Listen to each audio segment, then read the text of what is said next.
want to continue our discussion regarding different storage options that I believe that you need to be aware of if you're going to do video production. In essence, what I'm going to do is show you what I have developed over the years. So if you recall earlier, I introduced you to RAID systems, and I have two of them here. We have a redundancy system, which is the Drobo, and we have RAID 0 systems, which are the G-Raid boxes. Now both of these G-Raid boxes, that one there is an 8 terabyte in total storage. It has two 4 terabyte drives in there. This one's a 4 terabyte unit, and it has two 2 terabyte drives in it. And with the Drobo, it has 5 drive bays with 5 drives, and I'm going to come back to that in a minute. But I want to talk about the G-Raids at the moment. All 3 of these drives are daisy chained back into the Mac via Thunderbolt, and to be honest with you, it is the only way that you're going to get any decent bandwidth for video editing. So let's start with these two here. They are the two workhorse, especially this one. The 8 terabyte is the workhorse in respect to my video production workflow. That particular unit is now 8 years old, and it's only this year that I had to replace the 2 drives in there. So I've got just on 8 years of hard work out of those drives. The way I work is that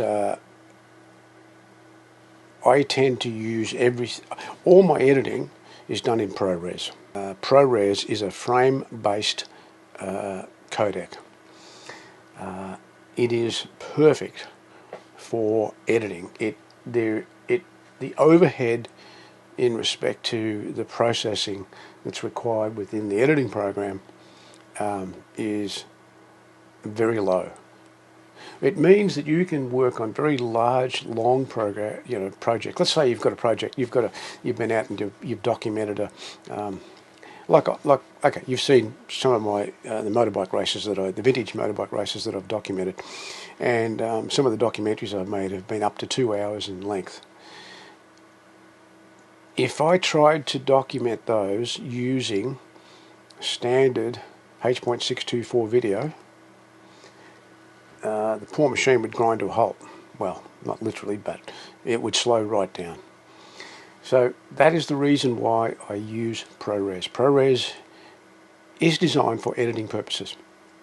It also has the other advantage in that if you record it on a high-end recording device at 10-bit or above, you are getting very high-quality video that you can do a lot with in post-production. The difference between someone who is shooting video for family memories or just for a hobby and someone who is doing professional work is this.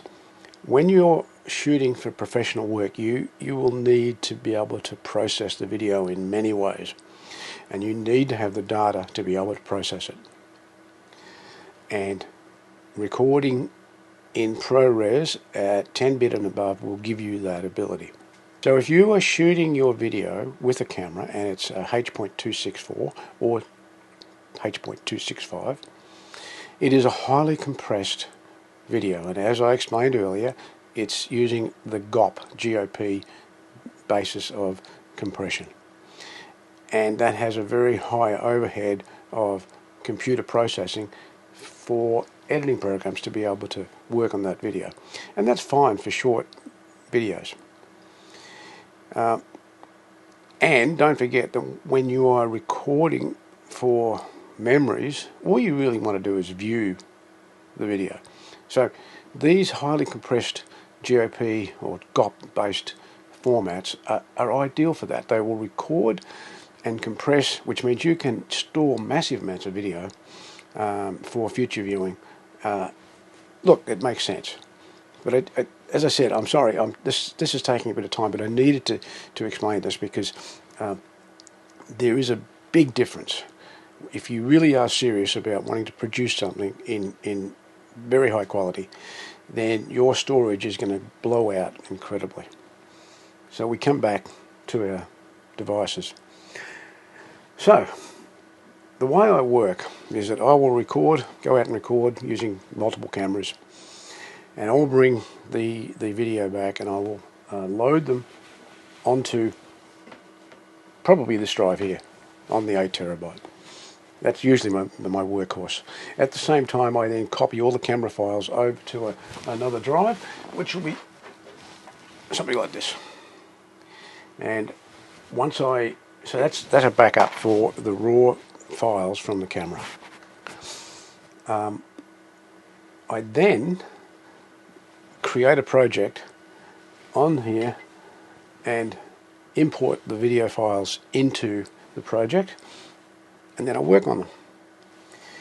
When the project's finished, the project then gets stored on here, on the Drobo, and on another version of this. So in essence, what I'm having, I have the original camera files stored on one separate drive. I will have a project working on this one, and I'll have that same project backed up on here. Then over time, when the customer is finished with the job and everything's happy, I'll delete it from here, but then I will back up the project, as I said, on another one of these. So I will have the video files, I will have the project files, and then I'll have the project as well stored on here. And the reason for that is that I can go back to that at any time if the customer suddenly says, look, I want to make a small change. And that could sit there for 12 months, and then eventually he gets deleted off there. So how do I keep track of all the video that I actually record? Well, I use a program called Neo Finder, and this is it. It's a database, and if you look here, you will see that I have broken down into different subjects. For instance, Sealands Media.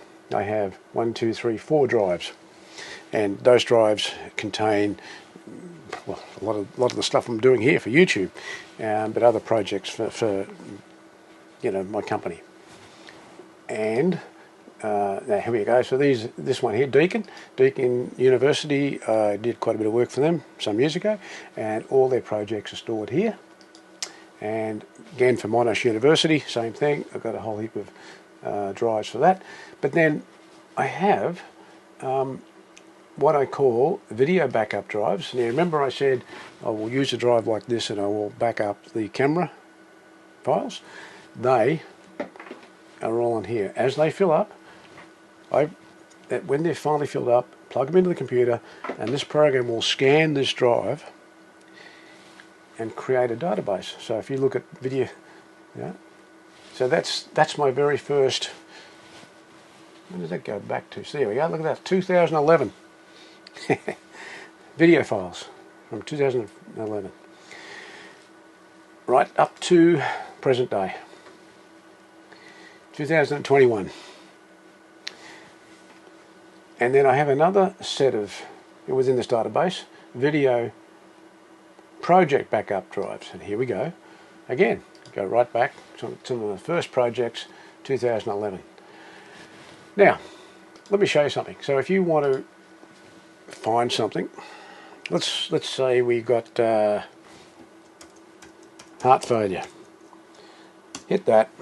It's going to do a search of every single drive that's in that database.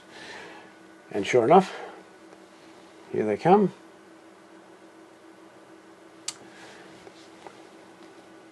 So paramedic heart failure 2018. So let's say that's the one I was looking for.